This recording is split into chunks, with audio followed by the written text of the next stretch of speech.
Before we begin, you can let your body settle more.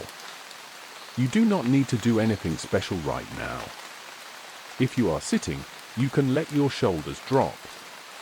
If you are lying down, you can let your arms rest where they feel easiest. You can blink and let your eyes soften. You can listen to the calm sound of simple words. Nothing here is urgent, nothing here needs effort. Tonight we are spending time with one ordinary object, a spoon. A spoon is a handheld utensil with a shallow bowl, used to lift, hold, and move small amounts of food or liquid. It is a small tool that fits into everyday routines. It stays quiet, and it does its job without asking for attention. Most homes have more than one spoon. Some are kept together in a matching set, and some do not match. Some are used only for certain tasks. Some are used for almost everything. As you listen, you do not need to picture anything in detail. You can let the words come and go. You can let your breathing stay steady. A spoon is a simple shape, and it invites a simple pace. We will move through small details, one at a time. We will keep it practical and gentle. And we will keep it slow, steady, and plain. If your mind wanders, that is fine. You can return to the idea of a small bowl on a handle, doing one small job at a time. Now we can begin. Chapter 1: The object at a glance. A spoon can be described without decoration. It is a small bowl on a handle. The shallow bowl carries a small portion at a time. This small portion can be food, or it can be liquid. The bowl shape helps the food stay on the utensil. A deeper bowl can hold more, and a shallower bowl can let things slip away more easily. This is not always the same for every spoon, but the general idea stays consistent. When you look at a spoon, you usually notice the bowl first. It is a familiar curve. It often has a smooth inside surface. A smooth inside surface makes it easier for food to slide in and out. It also makes washing simpler, because there are. When a spoon feels easy to use, part of that ease comes from the smooth bowl. The bowl also has a gentle curve at the edge. That curve helps it move along the inside of a bowl, a mug, or a pan without catching. A spoon that slides well can scrape gently, without sharp edges. The bowl is also shaped to meet the mouth in a comfortable way. Comfort can be simple. The bowl reaches the lips without awkward angles. The bowl holds the portion in a stable way. The portion is small, and that small size helps keep eating calm. A spoon does not force a hurry. It makes it easy to take one bite, then another bite, then another. The small portion becomes a quiet unit of time. The handle is the part you hold. It gives control and reach. It helps you guide the bowl to the mouth, or into a cup, or around a pot. The handle and the bowl work together. If the handle is too short for a container, the hand feels cramped. If it is too long for a small cup, it can feel awkward. This may vary from person to person, and from spoon to spoon. In daily life, people often pick the spoon that feels right without thinking about why. They simply reach, and the hand decides. A spoon also has a basic balance. Some spoons feel light, and some feel heavier. Some feel steady in the hand, and some feel less stable. Small differences can be noticed when you use the same spoon again and again. A comfortable spoon disappears into the routine. It does not call attention to itself. It supports the motion, scoop, lift, guide, and return. That motion is the core of spoon use. A spoon is not the same as a ladle. A ladle is usually larger, and it moves larger amounts. Still, in casual talk, some people may call a ladle a spoon. Names can be simplified in ordinary conversation. What stays the same is the idea of a bowl shape used to move food or liquid in a controlled way. A spoon is simple, and that simplicity fits daily life. Now we can move on. Chapter 2: Everyday uses that repeat without planning. A person reaches for a spoon because it is the easiest tool for that moment. It happens at breakfast, in a quiet way. Cereal, yogurt, and porridge rely on scooping. Soft foods sit in a bowl, and the spoon lifts a small portion. The motion repeats: scoop, lift, guide, and return. The repetition is steady, and it does not need much thought.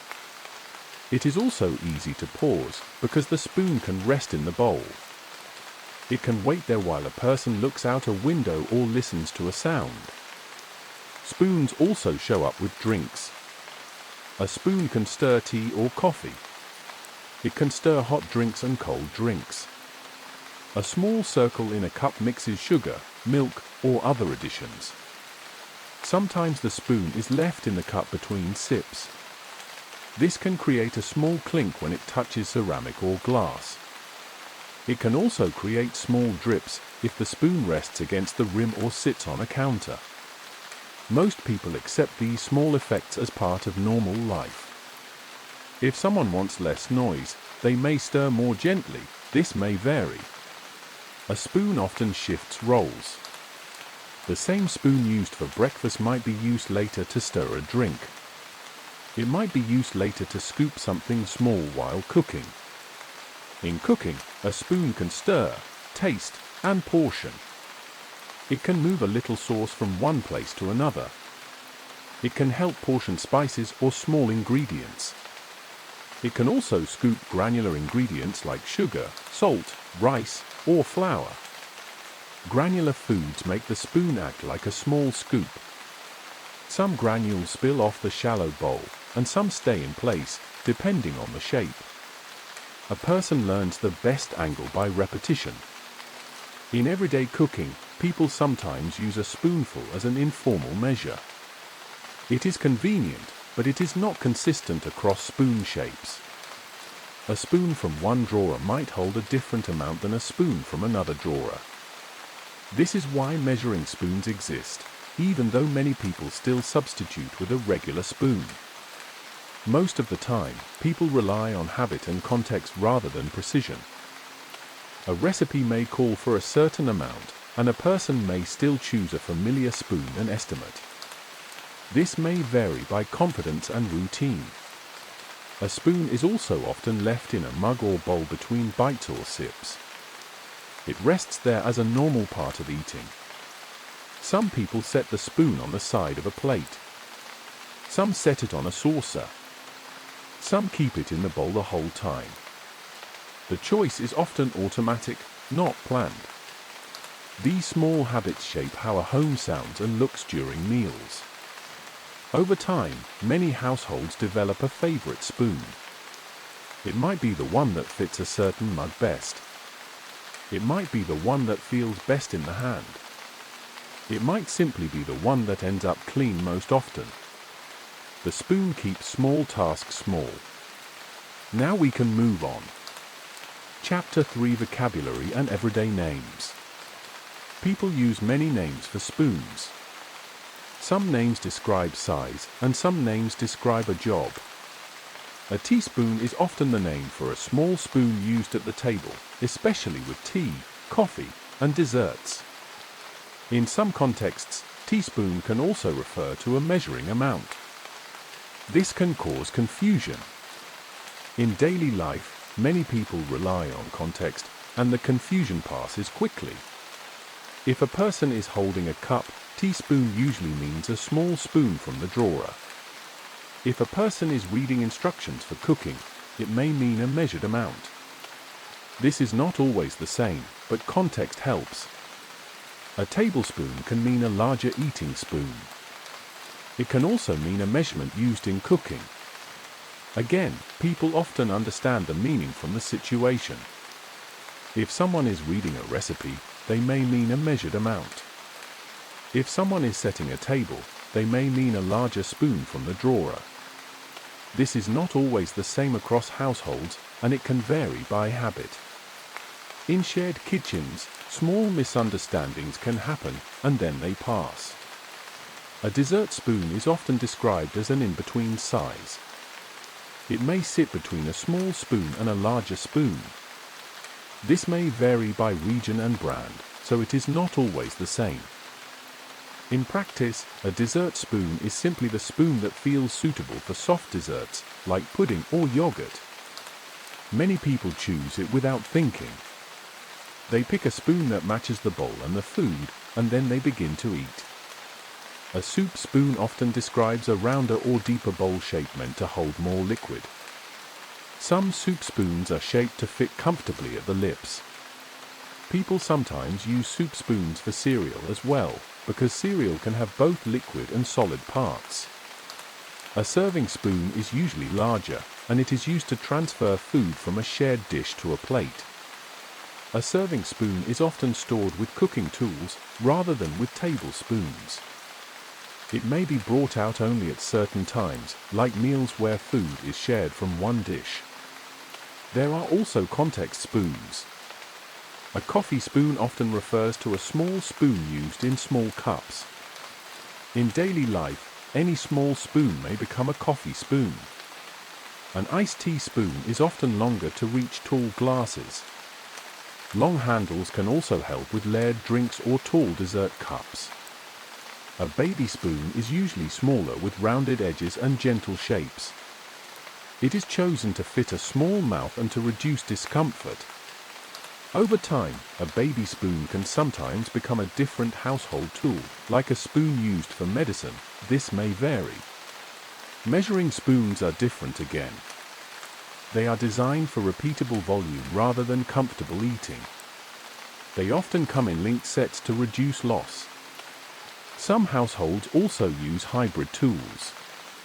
A spork blend spoon and fork features. It usually exists to reduce the number of utensils needed, especially for travel, takeout, or camping. It trades perfect scooping for broader usefulness. A person decides if they like a spork by simple experience. It either feels useful, or it does not. Some homes keep an Asian-style soup spoon. These spoons can have a deeper, more horizontal bowl and a short handle. They are shaped to rest on bowls without sliding in. This is a specific design, and it is often stored alongside other specialty utensils. It is one more example of how the spoon idea can change shape to meet a certain kind of meal. People also use group words. Some say cutlery, some say flatware, and some say silverware. The words vary by region and habit, so this is not always the same. Some people call a set of utensils silverware even when it is not made of silver. These words are simple labels for the things in the drawer. They are the words people use when shopping for a set, and when putting things away after washing. People also name spoons by task. They might say stirring spoon or serving spoon, even if the spoon is not specialized. Task naming is a shortcut that makes communication easy in a shared kitchen. A person might also say, spoon it out, meaning scoop it with a spoon and move it. Using spoon as a verb is a quiet sign of how common it is. Spoon words are mostly shortcuts for size and use. Next we can look at where spoons live. Chapter for where spoons live in the home.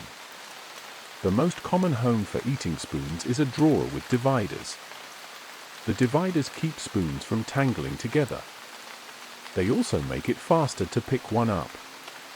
A drawer can become a familiar place. A person opens the same drawer each day, and the hand reaches to the same section. This becomes part of a quiet routine. The drawer opens, the spoon is chosen, and the drawer closes. The movement is small, and it repeats. Some drawers sort spoons by size. Some sort them by matching sets. This may vary.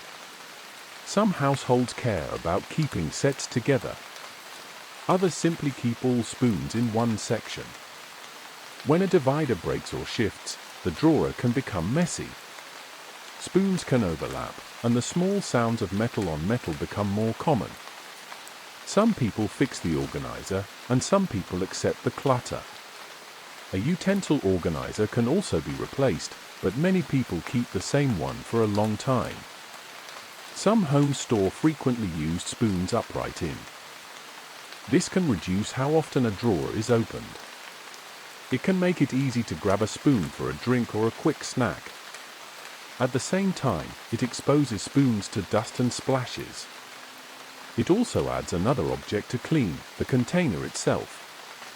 The choice is often about convenience rather than strong preference. Some people like seeing the tools they use most. Some people prefer the counter to stay clear. After washing, spoons often sit in a dish rack to dry. This can be a temporary home. A spoon might rest there for a while, and then return to the drawer later. The dish rack becomes a small part of the daily flow: use, wash, dry, store. Sometimes a spoon stays out longer because it is used again before it is put away. Sometimes it stays out because someone forgets. This is normal. Spoons can also end up in other places for practical reasons, like a picnic bag, a lunchbox, a desk drawer, or a camping kit. These locations may vary from home to home. Oversized spoons, like serving spoons, do not always fit well in a flatware drawer. Some drawers are shallow. Some organizers have compartments that only fit regular eating spoons. This may vary, and it is not always the same. So larger spoons often end up stored with cooking tools or in a separate spot. They may live in a utensil crock or in a different drawer. A spoon's location is part of the kitchen's flow. Now we can move on. Chapter 5: Spoon Migration Through a Home. Spoons do not always stay in their home drawer. They travel because eating and drinking travel. A spoon can leave the kitchen with a mug. It can go to a desk, or to a bedroom, or to a living room. It can sit next to a cup for a while. It can be used again later, without returning to the drawer. The movement is slow and ordinary. It is not dramatic. It is simply the way people move through rooms. Sometimes spoons return later in random batches. A person might collect dishes from different rooms. A few spoons come back at once. This can happen during a general sea. It can happen after a busy week. The sink fills, the dish rack fills, and then the drawer is restocked. This is a quiet cycle, and it repeats in many homes. Because of travel, spoons can go missing over time. They might be left in a lunchbox. They might be left in an office desk drawer. They might go into a picnic bag or a camping kit. They might be thrown away by mistake if they are left inside a container. This may vary, but missing spoons is common. A set becomes uneven. One day there are fewer matching pieces. Sometimes the missing spoon is not noticed until there is a small shortage. Missing spoons often change small routines. At breakfast, a person might reach into the drawer and find fewer clean spoons than expected. This can lead to quick washing of a spoon, or using a different size, or using a mismatched piece. It can also lead to a small pause, as someone looks for a spoon in a dish rack or near a mug. This is a normal kind of pause. It is small, and it passes. Over time, many households accept a mixed drawer. They keep a group of spare spoons that do not match the main set. These spare spoons become backup tools for cooking, packing, or guests. They can reduce stress in small ways, because there is usually another spoon available. Backups also become the spoons used for tasks that feel less tidy. They can become the spoons that travel out of the kitchen. A spoon is also often left in a mug or bowl between bites or sips. It rests there, creating small sounds when it touches a plate or saucer. It can also leave small drips on a counter or coaster. Some people use a spoon rest and some do not. A habit can form around using the same spoon all day. This may vary. The habit may be simple. It is easier to keep one spoon nearby than to fetch a new one. Spoons move quietly, then come back quietly. Now we can move on. Chapter 6: The feel of a spoon in use. A spoon has a daily feel. That feel comes from weight, balance, and surface texture. Some people Some prefer a heavier one. This may vary, and it is not always the same. A heavier spoon can feel steady. A lighter spoon can feel easier to carry in a lunchbox or travel kit. Even when people do not talk about it, the hand notices. Balance is also part of the feel. A spoon can feel stable when it rests between fingers. It can also feel like it wants to tip. The handle shape affects how the spoon rotates in the hand. A flat handle can feel steady. A rounded handle can feel smooth. Grip comfort depends on small details, like where the hand naturally holds the handle. Some people grip close to the bowl. Some grip closer to the end. Habit shapes this, and different spoons support different habits. Some handles are smooth.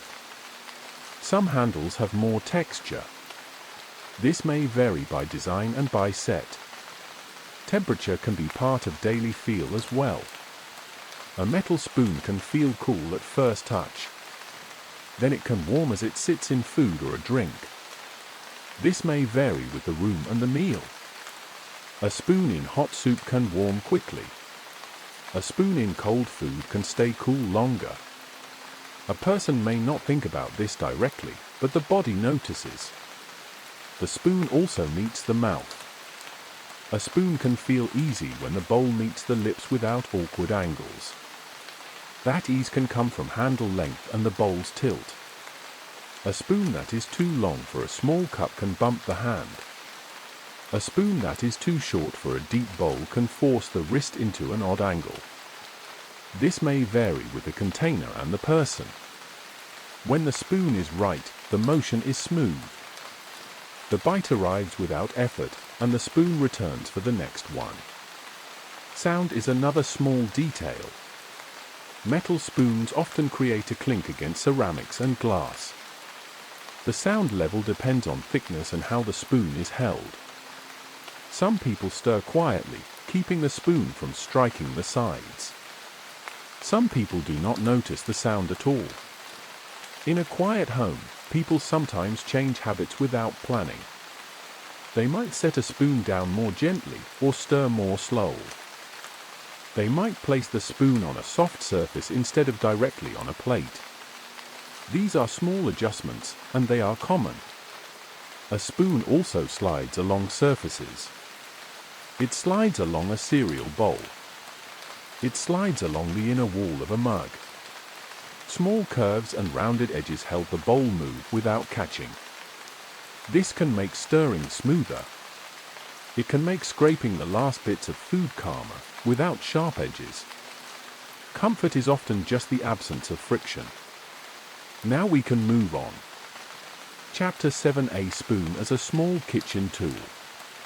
A spoon is used at the table, but it also works as a kitchen tool. In cooking, a spoon can stir sauces and soups. It can move through liquids without tearing or crushing. It can guide food around the edges of a pot. The motion is usually gentle and circular. It is a calm action. Many cooks keep one spoon nearby as a general tool. It may rest near the stove, ready for small tasks. A spoon is also used for tasting. A cook may take a small amount to taste and adjust seasoning. In some kitchens, people switch to a clean spoon for each taste. In others, habits differ. This may vary. The goal is simple: to keep food tasting as intended and to keep routines comfortable. The tasting moment is brief. It is a small check, then the spoon returns to work. Spoons also portion small ingredients. A spoon can carry a small amount of spice. It can move a small amount of sauce. It can help portion sugar or salt. It can scoop rice or flour. In these moments, the spoon is like a small scoop. The shallow bowl holds the ingredient, and the handle provides control. A spoon is also used to move small amounts from one container to another. It bridges a gap in a quiet way. A spoon is also useful with jars and small containers. Some spoons fit narrow containers better than others. A narrower bowl can reach into tight spaces, like a jar or a small cup. This may vary depending on the spoon shape and the container. In daily life, people simply choose a spoon that fits. Sometimes the nearest spoon is used, and the person adjusts the angle. Sometimes a person keeps a certain spoon for jars, but this is not always the same. A jar can teach a person which spoon works best by simple trial and repetition. A serving spoon is often larger, and it moves food from a shared dish to a plate.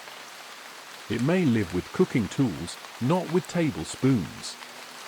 Still, people talk about serving and cooking in a casual way. They may call any nearby spoon a serving spoon if it does the job. Language follows convenience. A tool becomes the tool that is nearby. In the kitchen, the spoon is a general helper. Now we can move on. Chapter 8: Small Boundaries and Gentle Limits. A spoon works well for scooping and stirring. It does not work as well for prying. Many people avoid using a spoon as a lever to pry frozen or stuck foods. Bending is possible. A spoon is strong in the direction it is meant to be used, lifting and stirring, not levering sideways. This is a simple boundary. When force goes sideways, the spoon shape can change. Some bending moments happen in normal life. A spoon can be pushed into very hard frozen foods. A spoon can be used to pry something stuck. A spoon can be used with high force without planning. After that, even a small bend can make the spoon feel wrong in use. The bowl may no longer line up the way the hand expects. The spoon may rock on a counter, or it may feel awkward at the mouth. This is not always dramatic. Sometimes the bend is slight, and it is only noticed by feel. It becomes noticeable because the spoon is used so often. Repeated use makes small changes easier to detect. When this happens, many people switch tools. They might choose a different utensil that is meant for prying, or they might let the frozen food soften first. These are small choices that protect the spoon. They also reduce frustration because the right tool tends to work with less effort. A spoon can then return to its normal job, scooping and stirring, and even when a spoon is slightly bent, people tolerate minor imperfections in different ways. Some keep using it. Some set it aside for cooking tasks where comfort matters less. Some replace it when it becomes annoying. This may vary, and it is not always the same. A spoon lasts longer when it is used for scooping, not prying. Now we can move on. Chapter 9: A Cautious Look at Simple History. The idea of a spoon is simple. It is a small bowl shape used to lift and carry a small portion. Because the idea is so simple, spoon-like tools may have appeared in many places. This is not always the same across cultures. Details can vary, and exact firsts can be hard to confirm. It is easy to say the concept is common without claiming a single origin. Early spoon-like tools may have included shells, carved bone, or wood in different cultures. This may vary, and it is not always the same. A shell can already hold a small amount. A piece of wood can be shaped into a shallow bowl. A piece of bone can be carved into a tool that lifts and carries. These ideas are practical, and they do not require complex equipment. They require only the need to move food or liquid in a controlled way. They also fit the idea of one small portion at a time. Over time, people also made spoons more consistently. A found object can work once. A made object can work many times. When people make spoons, they can create a familiar shape that repeats. That repetition supports habit. A person learns the motion, scoop, lift, guide. The motion becomes part of daily eating. When the motion is repeated, the tool becomes invisible, and the meal feels smooth. Metal spoons have often been associated with durability and status, and silver spoons became a cultural symbol in some places. This may vary, and it is not always the same. What matters in daily life is the shift towards spoons that last longer and can be used repeatedly. Everyday spoons later became widely affordable through mass production. This changed the place of the spoon in a home. It became less like a rare object and more like a routine object. A person could have several spoons and not worry about using one too much. The spoon's history is mostly the history of a useful shape. Now we can move on. Chapter 10: Sets, Mixed Drawers, and Quiet Backups. Many people buy spoons as part of a set. A set is designed to look consistent across multiple pieces. At first, a new set is orderly. Spoons match each other. They stack and sort easily in the drawer. A person can set the table and see the same pattern repeated. Some patterns are simple. Some have more decoration. Pattern choices mainly affect how the spoons look. They can also change how the handle feels in the hand. This may vary, and it is not always the same. Some people notice grip differences. Some people only notice the look. Over time, sets drift. Spoons travel.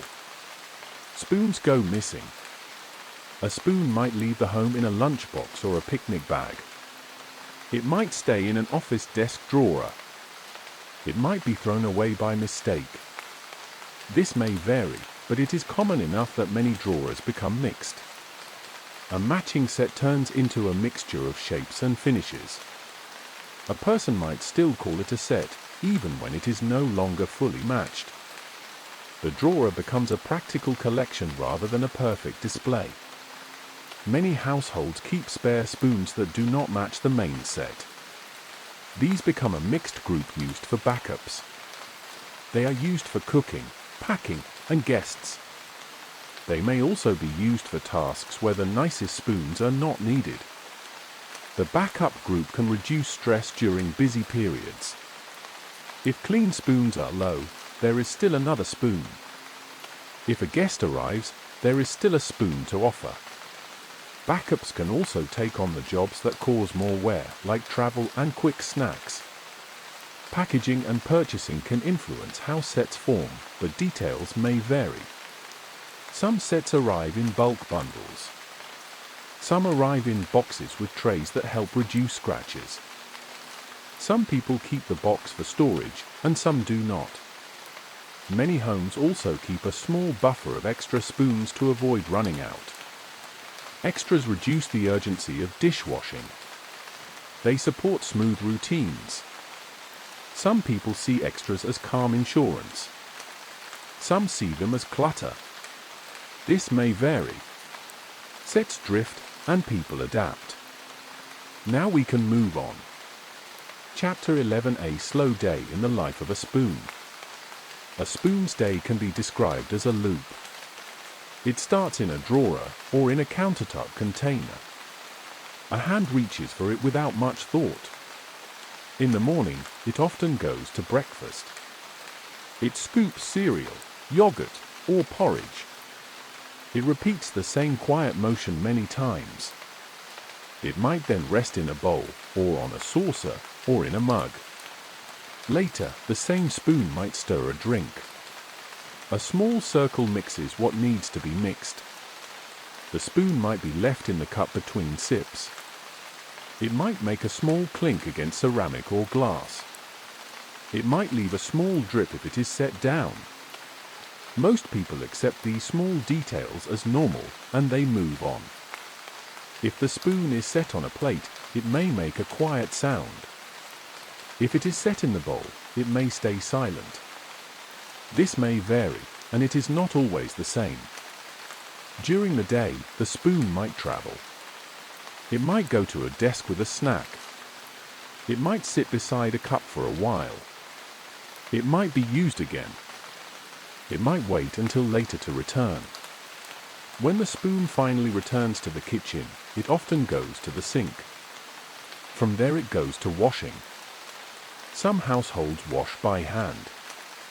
Some use a dishwasher.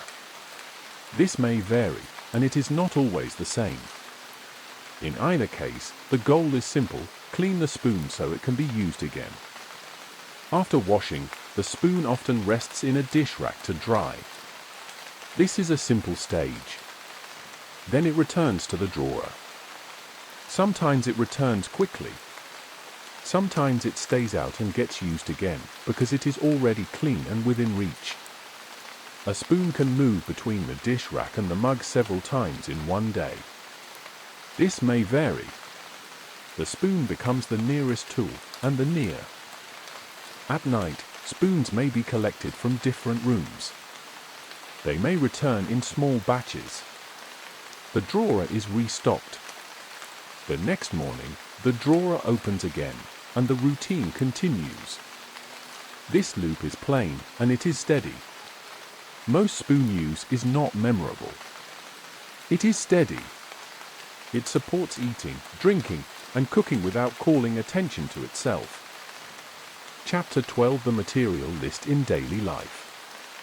In many homes, spoons quietly collect in a small range of materials, and the materials are usually chosen for simple reasons, like resisting rust, feeling comfortable, being easy to clean, or being low cost.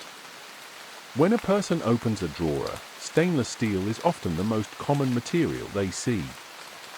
It tends to stay bright, it holds its shape well, and it fits normal washing routines.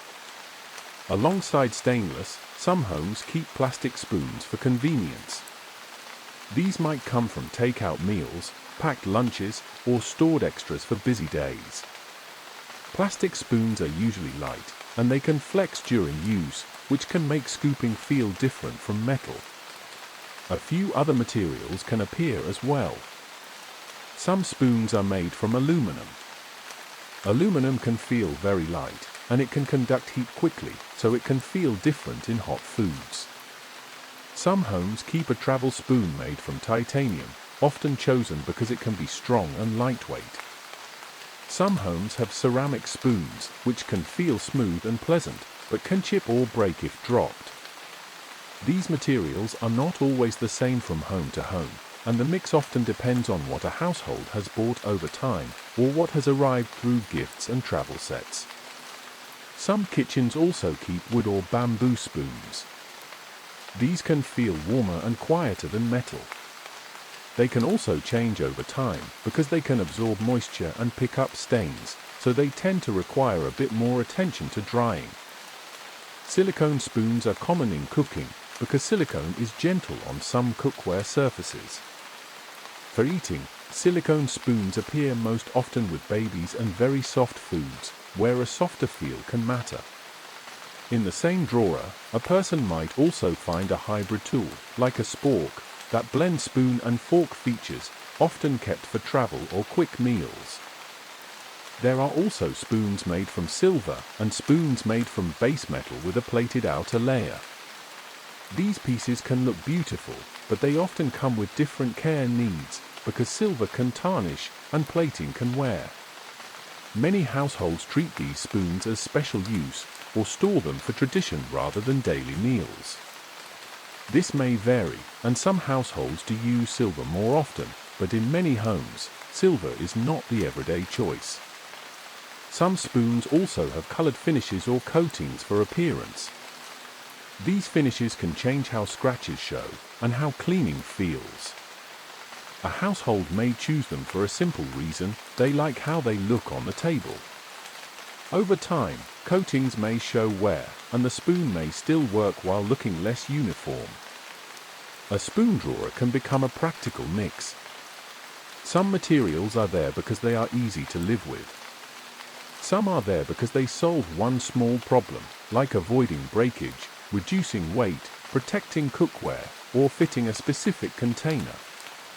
Over time, the drawer tells a quiet story, not of collecting, but of solving daily tasks with whatever worked. Recap: spoon materials are chosen for simple daily reasons. Now we can move on.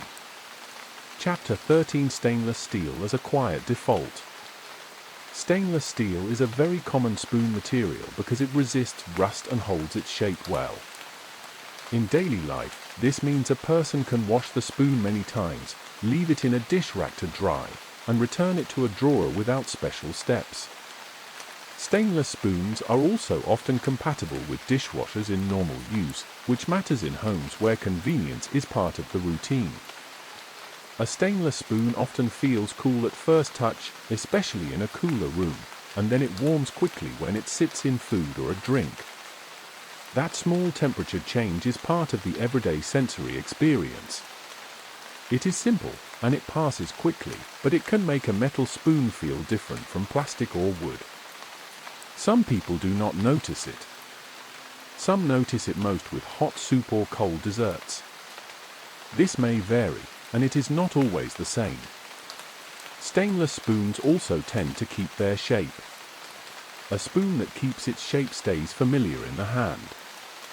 It keeps the bowl aligned with the handle. It keeps the motion smooth: scoop, lift, guide, and return. When a spoon bends, it stops feeling neutral. So shape retention is a quiet form of comfort.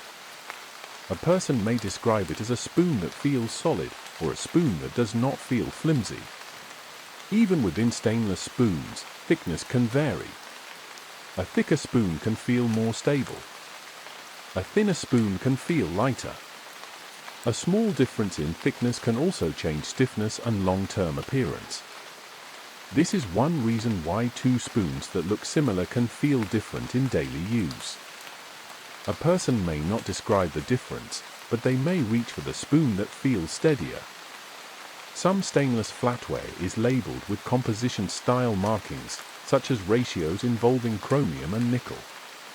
This needs verification, and many people do not look for these markings at all. In practice, most households judge by experience. Does it spot? Does it dull? Does it feel rough? Does it show rust-like dots? The daily tests are simple. The spoon either stays pleasant to use, or it slowly becomes annoying. Stainless spoons also come in different surface finishes. Some are polished to a mirror finish, and some are brushed to a satin finish. A mirror finish can look bright, and it can also show fingerprints, water spots, and fine scratches more easily. A satin finish can hide some of that. This changes how often a person feels the urge to polish or wipe.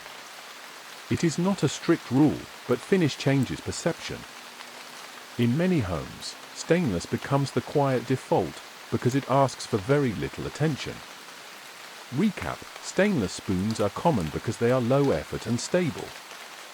Next we can look at silver and plated spoons. Chapter 14: Silver and plated surfaces. Silver spoons can be durable, but they require different care because silver can tarnish. Tarnish is a surface change, often seen as a darker layer that appears slowly over time. Many people do not want to deal with that as part of a daily dish routine. So silver spoons are often treated as special use or stored for tradition. This may vary, and some households do use silver more often, but in many homes, silver is not the everyday choice. Silver often invites slower habits. A person may dry it more carefully. A person may store it in a way that reduces exposure to air. Some people polish silver occasionally. Others accept tarnish as normal until a special occasion arrives. These choices depend on household routines, and they are not always the same. Plated spoons are another case. Some spoons are made from a base metal, with a plated outer layer for appearance. A plated surface can look very smooth and bright, but it can also change over time if the coating wears. Wear tends to show up where the spoon is touched most, and where it rubs against other utensils in a drawer or dishwasher basket. When the coating changes, the spoon can still work, but the feel and look may become uneven. Some spoons also receive protective coatings for appearance and corrosion behavior. These surface layers can be thin and sensitive to abrasion. In daily life, abrasion comes from scrub pads, and from stacking spoons together, and from the small rubbing that happens in storage. A person may not notice the cause. They simply notice that the surface has changed. If the surface becomes patchy, the spoon may feel less pleasant to hold and to look at. Because of this, silver and plated spoons often invite gentler cleaning habits. Some people avoid harsh scrubbing. Some choose hand washing for these pieces. Some dry them carefully. This may vary, and it is not always the same. The main idea is that surface treatments add a layer of care. When the surface is smooth and intact, the spoon feels pleasant. When the surface becomes uneven, it can feel unpleasant at the lips. If plating flakes or wears in a rough way, replacement is usually simpler than repair. A household may move the spoon into a less important role, or let it go entirely. Silver and plated spoons can be part of a home in a quiet way. They might live in a separate box, or in a drawer section that is used less often. They may appear only for guests, or for certain meals, or not at all. Their presence is often about tradition and appearance, and their care is often slower. Recap: silver and plated spoons look different but often need gentler care. Now we can move on. Chapter 15: Plastics and Melamine, Convenience with Limits. Disposable plastic spoons prioritize low cost and convenience. They show up in takeout bags, in packed lunches, and in kitchen drawers where extras are stored for busy days. A disposable plastic spoon is often lighter than metal. It is also usually less rigid, so it can flex during use. That flex changes how scooping feels. For soft foods it may be fine. For thicker foods it can feel less stable. This may vary, and it is not always the same. Plastic spoons can also stain from strongly colored foods and drinks. They can also absorb odors more than metal in some cases, and this needs verification. In everyday life, the effect is simple. A plastic spoon may pick up a tint or a smell that does not fully wash away. Some people do not care. Some find it unpleasant and stop using that spoon.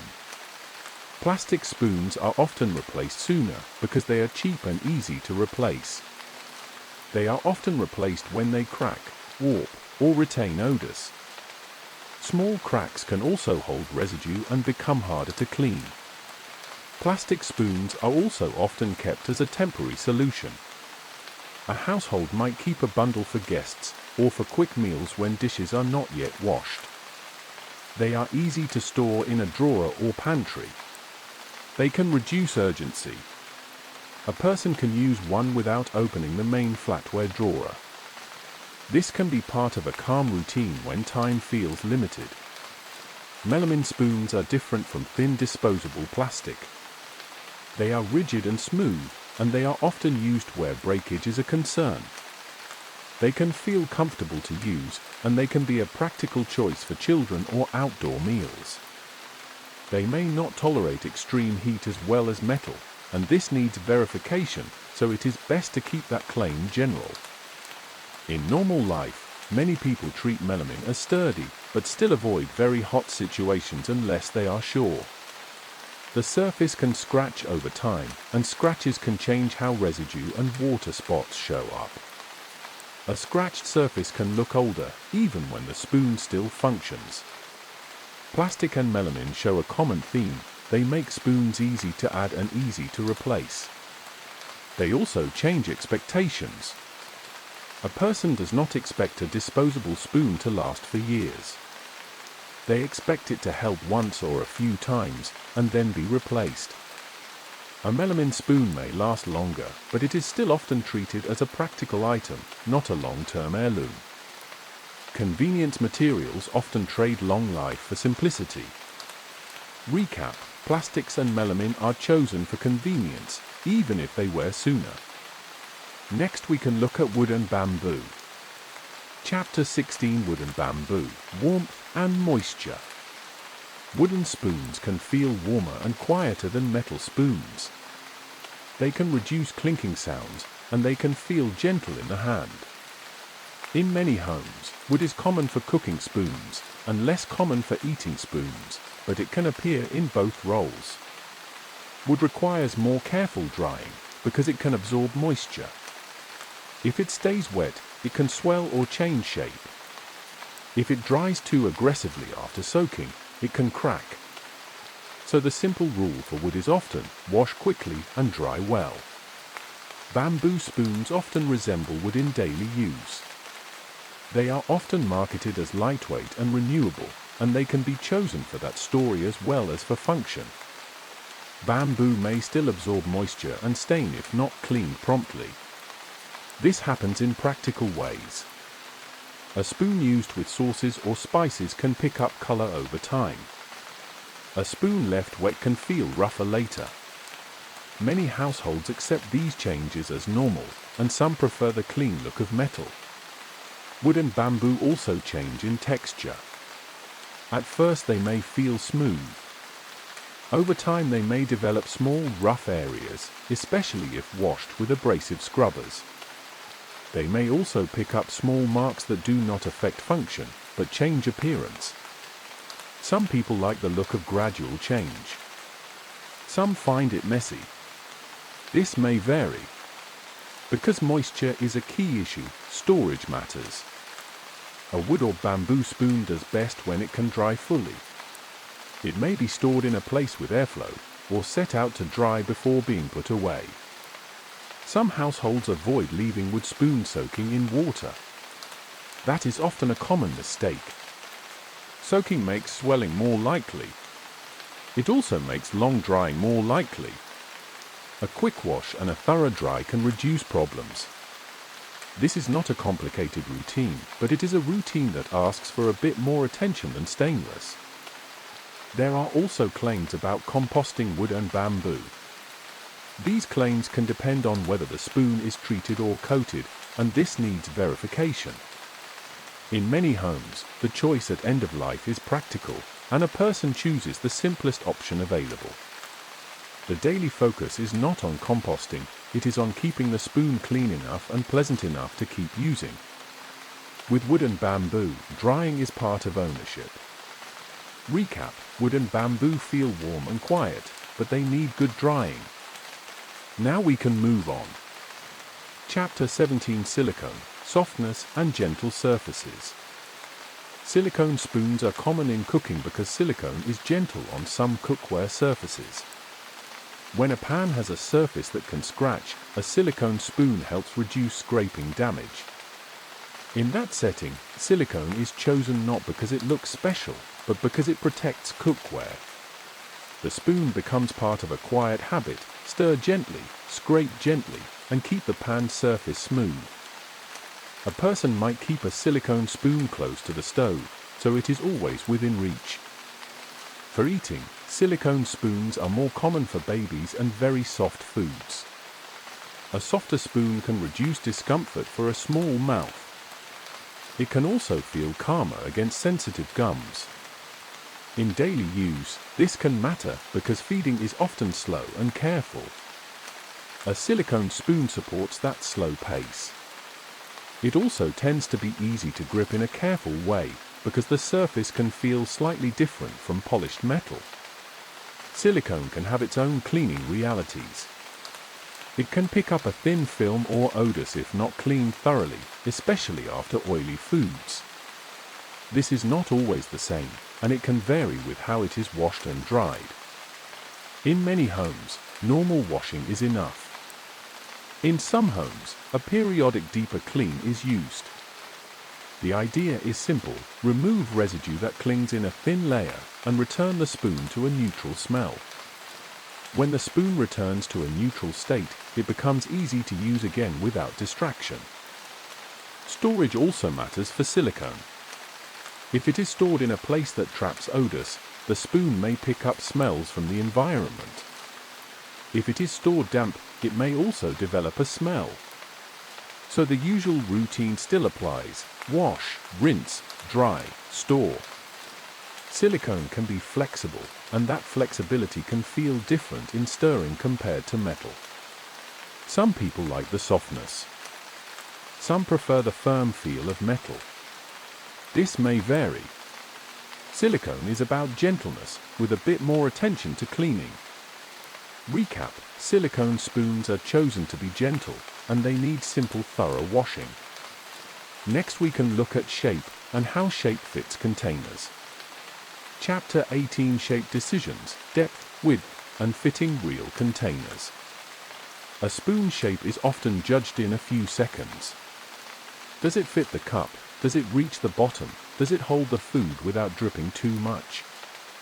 These are small tests repeated every day. One of the main shape choices is bowl depth. Bowl depth affects how much liquid a spoon can hold and how easily it spills. A deeper bowl can hold soup more easily. A shallow bowl can be easier for scraping soft foods, but it can also drip more. This is not always the same, because different foods behave differently, and different bowls have different curves. Bowl width is another practical detail. Bowl width affects how a spoon fits in narrow containers like jars and small cups. A narrow spoon can reach into tight spaces. A wider spoon can feel stable in a large bowl. This may vary, and it is not always the same. Some households end up with a spoon that becomes the jar spoon because it fits best for scraping the last bits from the sides. Other households simply use whatever is clean. A person learns by repetition which spoon works best for which container. The spoon edge also matters. A spoon works well when the bowl can slide along surfaces like a bowl, mug, or pan without catching. Rounded edges help that sliding motion. This can make stirring smoother. It can also make it easier to scoop the last part of a soft food. The spoon is not meant to have sharp edges. It is meant to feel finished. A finished edge also supports comfort at the mouth. Some spoons are designed with a rounder bowl, and some with a more oval bowl. A soup spoon often leans toward holding liquid. A teaspoon often leans toward stirring and small bites. A serving spoon leans toward transfer, and it may be larger than the spoons used for eating. Each shape carries a quiet intention. Still, many homes use shapes interchangeably. A person might use a soup spoon for cereal. A person might use a small spoon for tasting. The tool adapts to the meal. This may vary. There are also special shapes, like an Asian-style soup spoon that rests on a bowl rim without sliding in. That shape supports a different eating rhythm. It sits in place. It stays ready.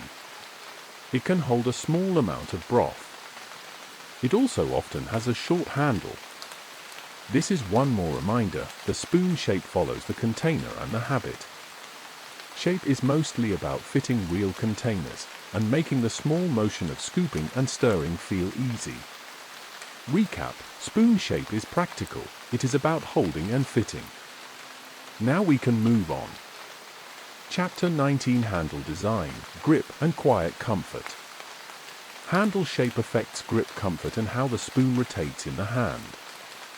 A spoon can feel stable if the handle sits well between fingers. A flat handle can feel steady. A rounded handle can feel smooth. This may vary by preference. Some people grip near the bowl. Some people grip near the end. The spoon supports both, as long as the handle is not too slippery. The daily goal is simple, a handle that lets the bowl do its job without awkward twisting. Some spoons are designed with thicker, easier to grip handles for comfort. These designs prioritize ease over compact storage. A thicker handle can reduce pressure points in the hand. It can feel more secure. At the same time, a thick handle can take up more space in a drawer divider. It may not fit well in some organizers. So the design is a trade-off, comfort versus compact storage. This is not always the same across kitchens. Weight and balance are also part of handle feel. Spoon weight is influenced by metal thickness and by whether a handle is solid or formed in a different way. This needs verification, but the daily result is easy to notice. Some spoons feel heavy and stable. Some feel light and quick. Heavier spoons can feel more grounded, and lighter spoons can feel easier to pack. A person often forms a preference without thinking about it. Child spoons often reduce sharp transitions and may have shorter handles for better control. This reduces the chance of bumps and spills during feeding. Short handles can make control easier in small movements. But short handles can be less convenient in deep bowls or tall cups. So again, shape follows context. An iced tea spoon is long, so it can reach a tall glass. Handle length can solve a reach problem. But long spoons can also be harder to store in standard compartments. Some people keep long spoons in a different place. Some accept that they sit at an angle in a drawer. This may vary. Handle decoration can also affect daily experience. Patterns are mostly aesthetic, but they can change grip feel. They can also change cleaning, because deeper patterns may hold water longer. Some people prefer smooth minimalist designs because they clean faster. Some prefer ornate patterns because they look nice. This is not always the same. Handle design is often what creates the favorite spoon effect. A spoon with a comfortable handle gets picked first, and a spoon that feels awkward gets left behind, even if it is clean. Recap: the handle decides comfort, and comfort decides what gets used. Next we can look at how spoons are made. Chapter 28: Calm Manufacturing Map, from metal sheet to finished spoon. Many metal spoons start as flat blanks cut from sheet metal, then formed into shape. This supports high-volume manufacturing. The blank is a simple starting form. From there, the bowl is created by pressing and shaping operations that create a consistent curve. The goal is repeatable shape. A repeatable shape means the spoon feels similar from one piece to the next. It also means the spoon fits with the rest of the set, so the set looks and feels consistent at the table. After forming, spoons are often smoothed and polished to remove sharp edges and burrs. This matters for comfort. A rough edge is noticed quickly at the lips. It also matters for cleaning. A smoother surface gives fewer places for food to stick. So smoothing and polishing support both feel and maintenance. Polishing also affects appearance, and it helps create mirror and satin finishes. Some spoons are made by forging or heavier forming methods rather than simple stamping. This needs verification. These approaches can change thickness and perceived quality. In daily life, the user does not see the process. They feel the result. They feel weight. They feel stiffness. They feel whether the spoon bends easily. A marketing label may mention a method, but a household mostly judges by touch and long use. Some spoons receive surface treatments like plating or protective coatings for appearance. These steps change how the spoon looks and how it wears. They also add a layer that can be sensitive to abrasion. Some manufacturing may include heat-related steps to manage metal properties and relieve stresses, and this needs verification. These steps are usually invisible to the user, but they can affect straightness and durability. A spoon that stays straight feels better in the drawer and on the table. It does not wobble. It does not feel twisted in the hand. Manufacturing can be described as a controlled sequence: cut, form, smooth, finish. The purpose is to make an ordinary utensil feel ordinary, because it is consistent. The best outcome is not excitement. It is a spoon that disappears into routine. Recap: making a spoon is a sequence that aims for smoothness and consistent shape. Now we can move on. Chapter 21: Quality checks and the defects people notice. Basic quality checks often include surface smoothness, straightness, finish consistency, and absence of sharp edges. These checks focus on what users notice in daily life. A spoon that is not straight may rock on a counter. It may feel odd when it rests in a bowl. It may also feel off when lifted to the mouth, because the bowl does not align as expected. Straightness is a quiet comfort. A straight spoon also tends to stack more neatly in a drawer, which reduces small clutter. Surface smoothness matters for two reasons. It matters for feel, because the lips and fingertips notice roughness. It also matters for cleaning, because rough areas can trap residue. A spoon with tiny burrs or sharp edges can cause discomfort. It can also be annoying in washing, because residue collects near rough points. Removing sharp edges is part of making the spoon safe and pleasant in daily use. A smooth curve at the edge also helps the spoon slide along a bowl or cup wall. Finish consistency is another area. A mirror finish can show fingerprints and water spots. A satin finish can hide some marks. But in either case, an uneven finish can look patchy. It can make a set look mismatched. It can also make scratches show in different ways. Over time, small scratches appear through ordinary contact, in drawers and dishwasher baskets. That is normal. But large irregularities can feel like defects, because they stand out even before the spoon is used. Defects become daily irritations when they repeat. A rough edge repeats discomfort. A crooked spoon repeats awkwardness. A finish that clings to residue repeats cleaning effort. These are small things, and that is why they matter. A spoon is used often. Small flaws are multiplied by repetition. In many homes, function matters more than appearance, but comfort still matters even when the spoon looks fine. Some spoons have seams, layered handles, or decorative joins that can trap residue, and this needs verification. Where there are seams, there can be tiny spaces. These spaces may require extra attention during cleaning. A one-piece design can be simpler to wash. A design with deeper patterns may need more care. In daily routines, people respond in simple ways. They avoid the annoying spoon, or they wash it more carefully, or they move it to a less important role. Quality is what prevents small irritations from repeating. Recap: quality checks focus on straightness, smooth edges, and an easy-to-clean surface. Next we can look at sets, cost, and buying decisions.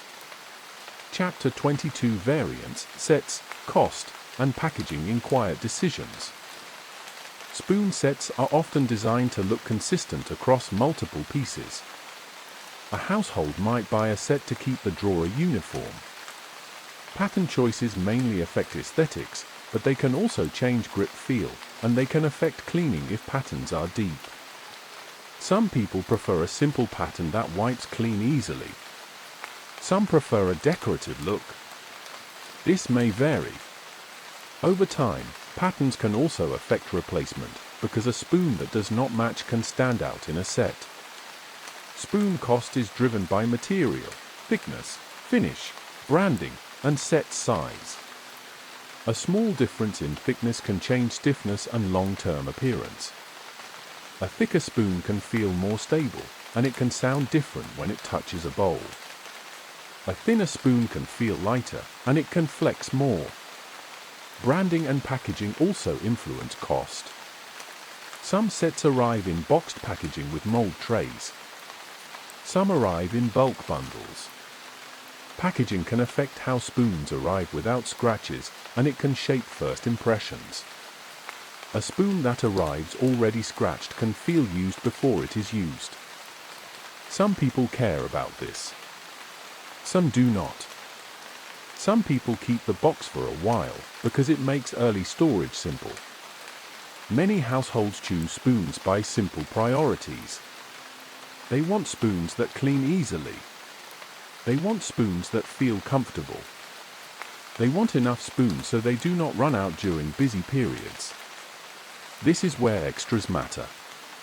A small buffer reduces urgency. It allows dishwashing to happen at a calmer pace.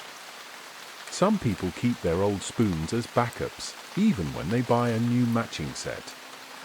These become travel spoons or cooking spoons. The drawer slowly becomes a layered collection, new pieces in the front, older pieces in the back. Replacement can also be complicated by matching. If a pattern is discontinued, a replacement spoon may not match the rest.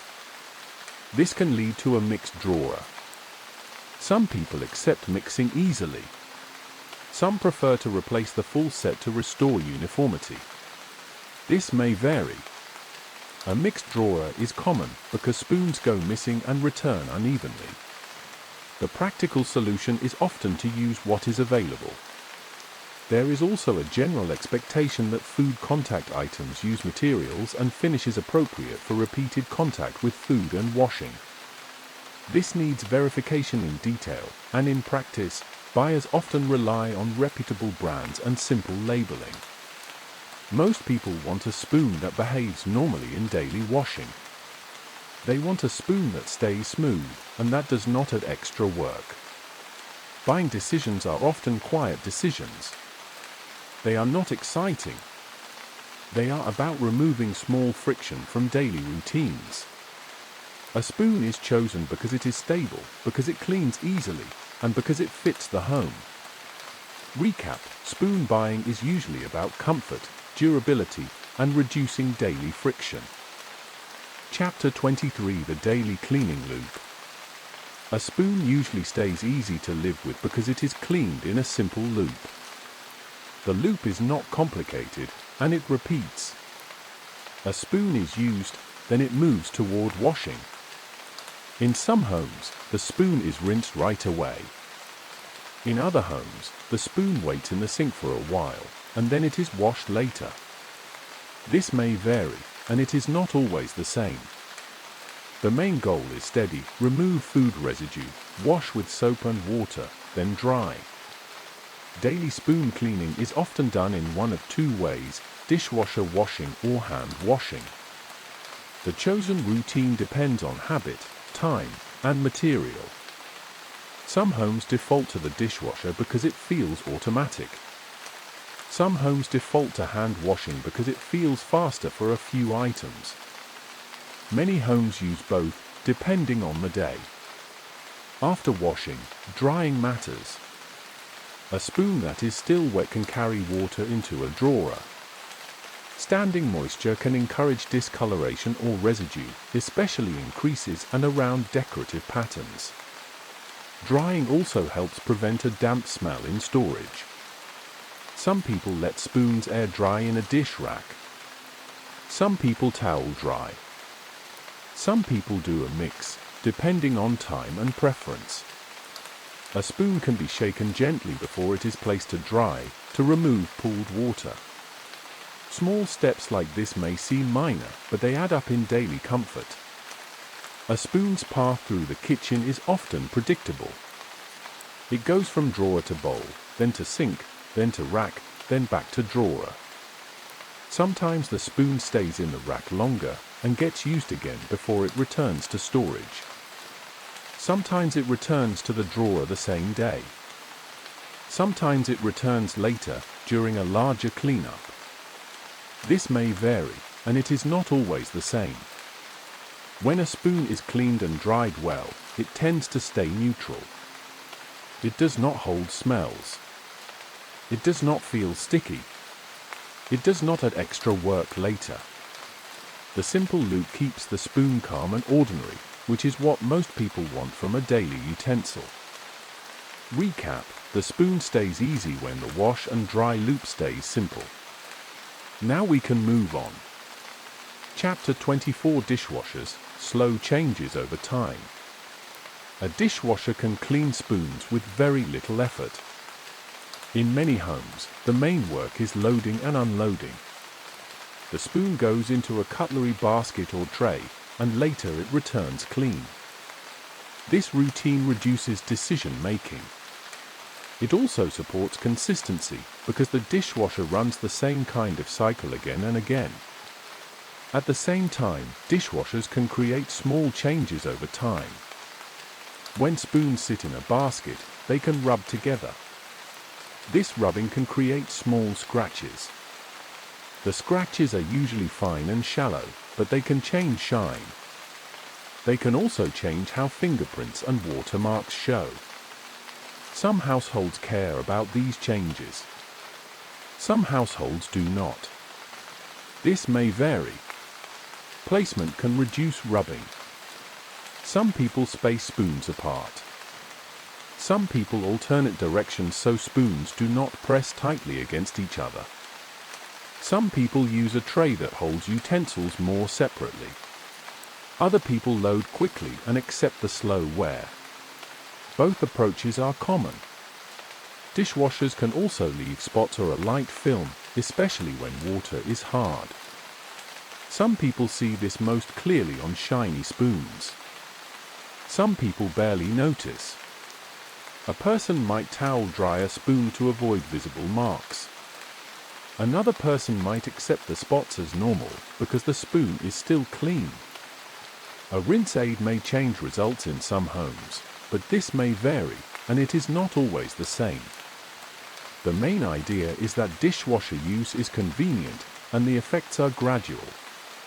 A spoon may look slightly different after many washes, but it still works. It still scoops and stirs. It still sits in a drawer and comes out when needed. If appearance matters to someone, they may choose gentler loading habits. If appearance does not matter, they may keep the routine simple. In many homes, convenience is the stronger priority. Recap: the dishwasher makes cleaning easy, and its effects show up slowly. Next we can look at hand washing. Chapter 25: Hand washing. Quick control. Hand washing a spoon is often a small task. It can take only a short moment, especially if done soon after use. Warm water and soap remove residue, and the spoon returns to a neutral state. Many people like hand washing because it feels immediate. It clears the sink quickly.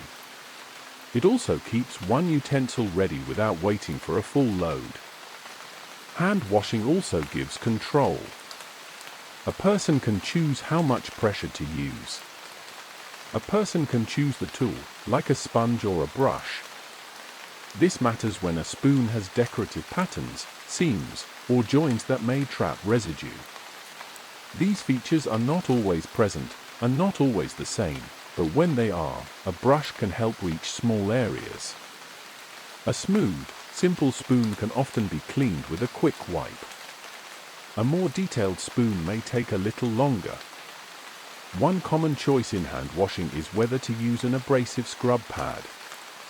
Abrasive scrub pads can clean quickly, but they can add fine scratches. Scratches change the surface over time. They can make a spoon look duller. They can also make some kinds of residue and smudges more noticeable. Some people use abrasive pads only when needed. Some use them often and accept the scratches. This may vary. Drying is part of hand washing as well. A person may shake the spoon, then set it in a rack. Or they may towel dry immediately. Towel drying can reduce water spots. It can also reduce the chance of moisture being stored in a drawer. In a quiet household, towel drying can be a calm end to the washing step. It is repetitive and simple. Hand washing also includes small shortcuts. Some people rinse quickly and leave the spoon to wash later. Some people wash it fully right away. In most cases, the practical goal is the same: remove food residue so it does not dry and cling. A spoon that is washed soon is usually easier to clean than one that sits with dried food. This is not always the same for every food, but the pattern is common. Recap: hand washing is quick control, and drying finishes the job. Now we can move on. Chapter 26: Water spots, film, and the looks clean test. A spoon can be clean and still show marks. Water hardness can leave spots or a light film after washing. This is often most visible on shiny metal. A spoon might look slightly cloudy, or it might show small dots when it dries. In many homes, this is a normal part of dishwashing. Some people respond by towel drying. They wash, rinse, then dry with a towel to remove water before it evaporates. This can keep the surface clearer. Other people let spoons air dry and accept the marks. This is not always the same. It depends on preference, time, and how much the marks stand out. The surface finish can change how marks look. A polished mirror finish reflects light strongly, and it can show fingerprints and spots more clearly. A brushed satin finish can hide some marks because the surface is less reflective. Neither finish is better in all ways. They simply show wear and spots differently. In daily life, some households prefer satin because it looks calmer between washes. Some prefer mirror because it looks bright when freshly cleaned. This may vary. A common routine is the quick visual check, the looks clean test. A person glances at the spoon. If it looks clean, it goes into the drawer. If it looks cloudy or sticky, it gets washed again. This is a practical decision. It does not require careful inspection. It is a quick judgment based on routine standards. Sometimes a spoon feels clean but looks spotted. Sometimes it looks fine but feels slightly oily. That can happen if residue remains in a thin layer. This is more likely when washing is rushed. A second wash often resolves it. For some materials, like silicone, a thin film can be more noticeable after oily foods, and thorough washing can help. This may vary, and it is not always the same. It is also common for people to accept minor marks as normal. A spoon is used daily. Perfection is not always the goal. For many households, the goal is a spoon that is clean enough, dry enough, and comfortable enough to use without thinking. That is usually enough. Recap: a spoon can be clean even when it shows spots, and routines adjust quietly. Next we can look at care for different materials. Chapter 27: Metal care, stainless, silver, and coated surfaces. Metal spoons tend to last, but their surfaces can change gradually. Stainless steel is common because it resists rust and holds its shape well. In normal use, it is often compatible with dishwashers. Even so, stainless spoons can develop light staining or dull patches over time depending on detergents and food acids, and this needs verification. In many cases, this is cosmetic rather than structural. The spoon still works. The change is mostly about appearance. Rust is uncommon on good stainless spoons, but it can appear if the surface is damaged or if the spoon is not truly stainless, and this needs verification. Early rust often shows as small orange spots. If a household sees spots like this, a person may try to clean them away. If the spots return, the spoon may become a candidate for replacement. Not everyone replaces for small spots, but discomfort and repeated annoyance can become a reason. Abrasive scrub pads can add fine scratches that change shine and feel. Scratches can also make fingerprints and residue more noticeable on some finishes. For a household that wants spoons to stay bright, gentler cleaning tools can help. For a household that does not care about scratches, the routine stays simple. Both are normal. Silver spoons follow a different pattern. Silver can tarnish, creating a darker layer. Tarnish removal is usually an occasional task rather than daily washing. Some people store silver in ways meant to reduce tarnish. Some people polish it sometimes.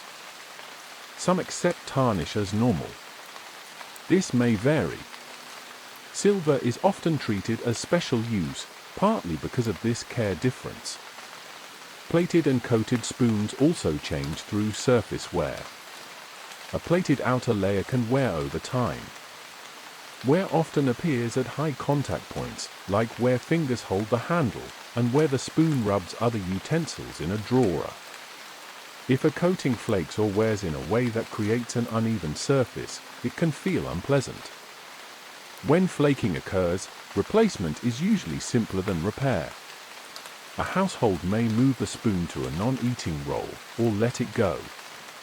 The common theme for metal care is simple: keep surfaces clean, avoid unnecessary abrasion if appearance matters, and notice discomfort cues. A metal spoon's job is quiet. When the surface stays smooth, the job stays easy. Recap: metal spoons usually last, and surface changes are slow and mostly about comfort. Now we can move on. Chapter 28: Non-metal care: plastic, wood, bamboo, and silicone. Non-metal spoons can be useful, but they often have different care needs. Plastic spoons are common in disposable form. They are light and convenient, but they can stain from strongly colored foods and drinks. They can also absorb odors more than metal in some cases, and this needs verification. In daily life, staining can look like a tint that does not wash away. Odor retention can feel like a faint smell that lingers. Some people ignore it. Some find it unpleasant and discard the spoon. Plastic spoons are often replaced when they crack, warp, or retain odors. Small cracks can also hold residue and become harder to clean. A crack is more than appearance because it can trap food. If a household notices that a spoon is hard to clean fully, replacement becomes the simplest solution. Plastic is often cheap enough that repair is not considered. Wood and bamboo spoons have another set of routines. They can feel warm and quiet, but they can absorb moisture. If soaked, they can swell. If dried too aggressively after soaking, they can crack. So many people treat wood and bamboo with quick washing and thorough air drying. They avoid leaving them in water. They avoid letting them sit damp in a drawer. They may accept staining as part of use, because some foods leave color behind. Silicone spoons can also carry a thin film or odors if not cleaned thoroughly, especially after oily foods. A periodic deeper clean is sometimes used. This may vary, and it is not always the same. In most cases, thorough washing and good drying keeps silicone neutral. If a silicone spoon feels slippery after washing, that can be a clue that a film remains. A second wash can help. Storage matters for these materials. A plastic spoon stored near strong odors might pick up a smell. This may vary. A wood spoon stored damp might smell musty or feel rough later. A silicone spoon stored without drying might develop an odor over time. The practical answer is often simple: wash well, dry well, store in a clean place. Non-metal spoons can be calm tools, but they often have shorter lifespans in daily rotation. They may be used for specific purposes, like travel, feeding babies, or protecting cookware. When they stop being pleasant, many households replace them without much thought. Recap: non-metal spoons often need better drying and are replaced sooner when they crack or hold smells. Next we can look at wear and damage cues.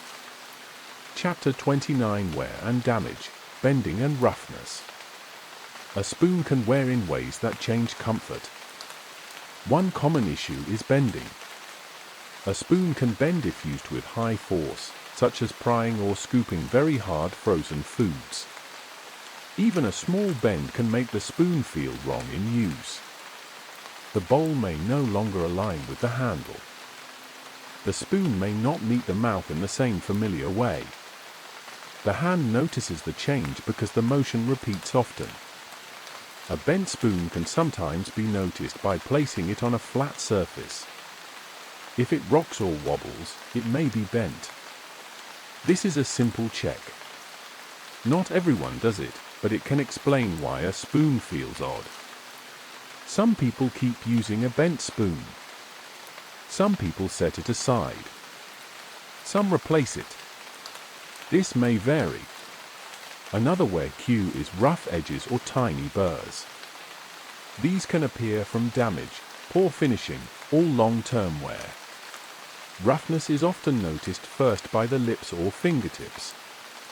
It can show up as a slight scrape feeling. It can also show up as a place where residue clings. A spoon is meant to feel smooth. When it does not, it becomes noticeable, and that notice repeats. Some damage comes from drops. A spoon dropped onto a hard surface can bend or develop a small edge change. Some damage comes from kitchen equipment, like being caught or scraped in a way that changes the edge. Some damage comes from harsh scrubbing. Abrasive pads can create scratches that do not break function, but change feel and appearance. This may vary by surface finish. The decision after wear is usually practical. If the spoon still feels fine, it stays in rotation. If it feels unpleasant, it may be replaced. Sometimes a spoon is demoted. It becomes a cooking spoon, a jar spoon, or a utility scoop. This keeps the main eating spoons more comfortable. A household does not always say it out loud. The drawer just slowly reorganizes itself around comfort. Recap: wear is noticed when it changes comfort, especially bending and rough edges. Now we can move on. Chapter 30: Storage caused wear, nesting and rubbing. Storage is part of spoon life.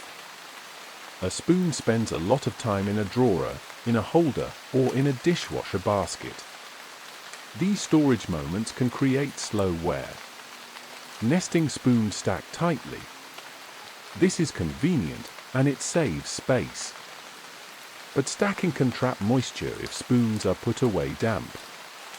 Moisture trapped between nested bowls can take longer to evaporate.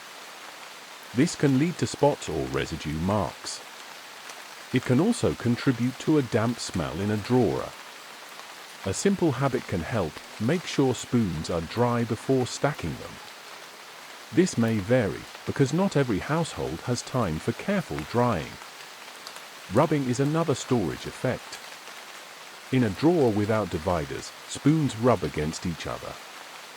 In a dishwasher basket, they also rub as water moves and utensils shift. Over time, this creates small scratches. Scratches can change shine. They can also make fingerprints and smudges more visible, especially on shiny finishes. Some people reduce rubbing by using drawer organizers. Some reduce rubbing by spacing spoons in the dishwasher. Some ignore it. This may vary. Drawer organizers reduce clutter, but they also limit spoon size options. Very large or very long spoons may not fit. A long-handled spoon might sit at an angle, or be stored elsewhere. A serving spoon may be stored with cooking tools. This separates large items from small items, and it keeps drawers functional. Storage also affects noise. Nested spoons can slide as a group, making small sounds when the drawer opens. Dividers can reduce that movement. These are small details, but they can affect how calm a kitchen feels. Some households value quiet drawers. Some do not mind noise.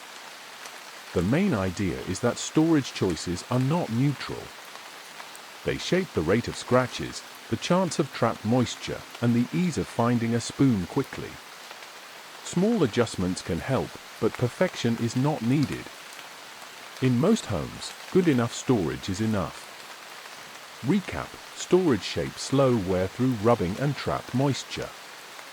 Next we can look at hygiene in normal routines.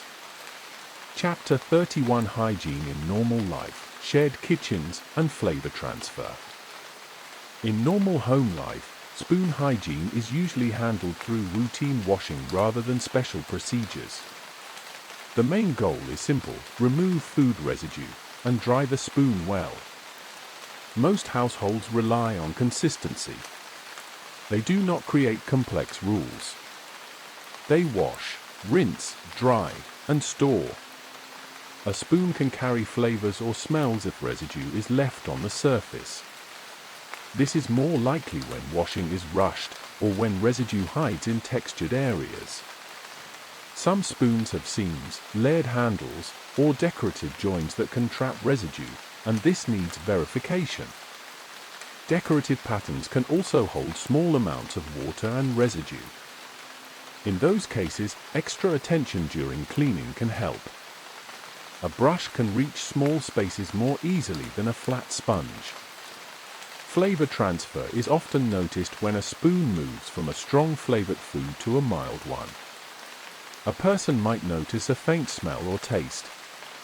The solution is usually simple: wash more thoroughly and dry well. Thorough washing prevents buildup. Drying prevents damp smells in storage. These are quiet routines that keep shared kitchens functional. Some households rewash a spoon if they feel uncertain. This is not dramatic. It is a small reset. A person may rinse again and use soap again. Then the spoon feels neutral. Neutral is the goal, because it allows food and drink to taste as intended. Dry storage is an important part of hygiene. A spoon stored damp can create a damp smell in a drawer. Moisture can linger in nested spoons or in decorative patterns. If a household notices a drawer smell, a simple approach is to improve drying before storage. This keeps the drawer calm and ordinary. Hygiene routines are often invisible when they work. A spoon feels clean, looks clean enough, and returns to the drawer. The next person uses it without thinking about it. That is the normal outcome, and it supports a steady household rhythm. Recap: routine washing and drying usually keep spoons neutral in shared daily life. Now we can move on. Chapter 32: Replacement decisions, the calm reasons to let one go. A spoon is often replaced for simple reasons. Replacement is considered when a spoon is bent, uncomfortable, or difficult to clean. Function usually matters more than appearance. A spoon can look fine and still feel wrong. A spoon can also look worn and still work, and a household may keep it anyway. This may vary. Bending is a common replacement cue. A bent spoon can feel awkward at the mouth. It can feel unstable in the hand. It may not sit flat. If the bend is annoying every time, replacement becomes a small comfort decision. Some people try to straighten a spoon. Some do not. Many people simply replace it when it becomes more irritating than useful. Coating and plating failure is another cue. If plating flakes or wears, the surface can become uneven. Uneven surfaces can feel unpleasant. When flaking occurs, replacement is usually simpler than repair.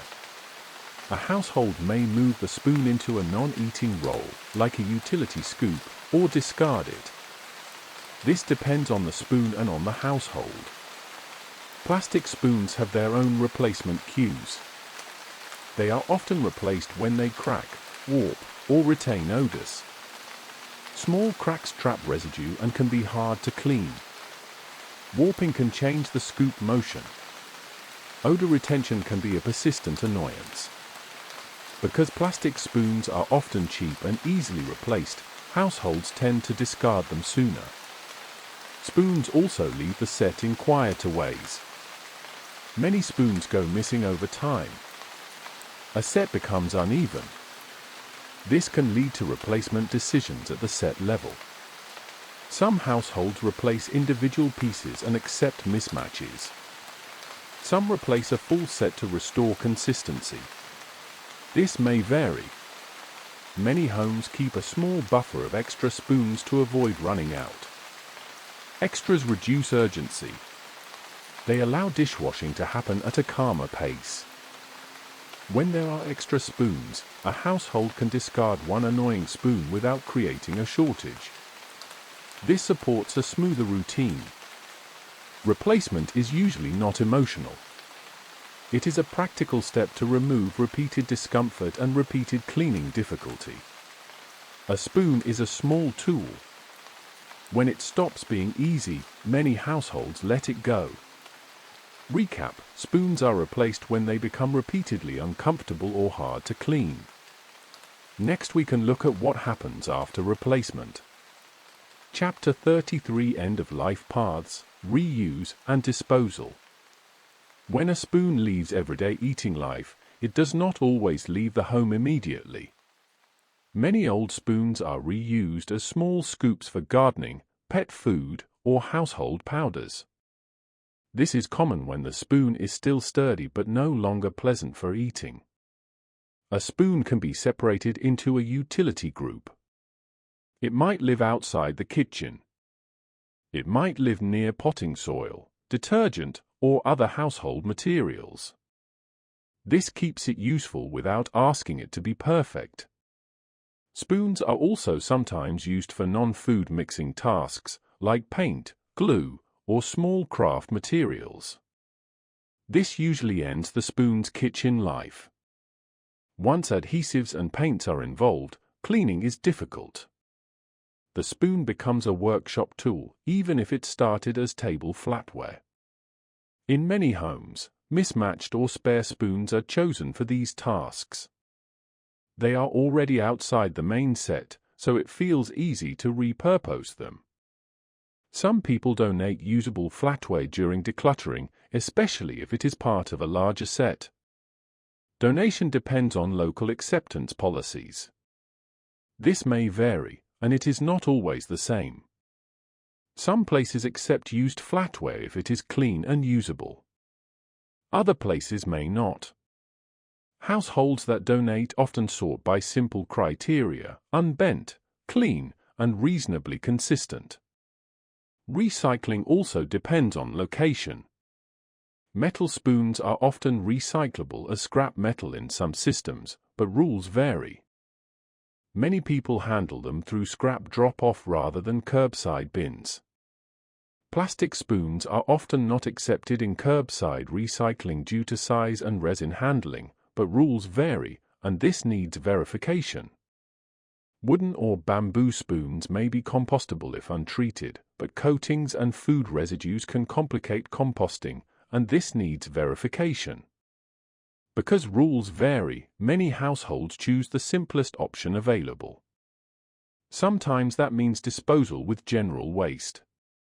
End-of-life handling for spoons is usually a mix of reuse, donation, recycling, and landfill depending on material and local systems.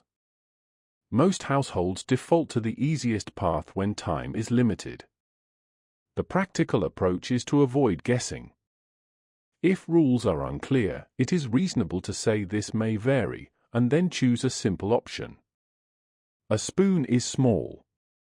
The household's main goal is to keep routines calm and manageable. Recap: spoons often move into reuse, donation, or disposal based on what is simplest locally.